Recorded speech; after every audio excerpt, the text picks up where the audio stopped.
Station আসতে গেলেও এখান দিয়ে যেতে হয়, আবার বাড়ি ফিরতে গেলে এখান দিয়েই ফিরতে হয়। আমি হঠাৎ করে দেখলাম যে খুব কম প্রাইসের মধ্যে এখানে একটা জাস্ট ছোট্ট সেট আপ করে এই সমস্ত খাবার বিক্রি হচ্ছে। বিশেষ করে এইগুলো না কলকাতার দিকে চলছিল, বেসিক্যালি শ্রীরামপুরে এরকম চিপেস্ট প্রাইসে কম্বো পাওয়া যেত না।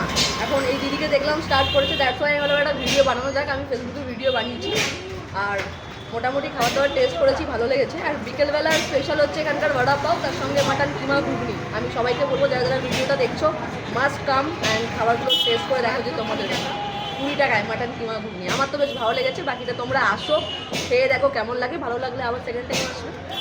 এবার এটা খেয়ে বল যে এখন কেমন। হ্যাঁ, আমি মোটামুটি যা যা খেলাম ভালো লেগেছে, এবার এটা খেয়ে দেখি কেমন লাগে।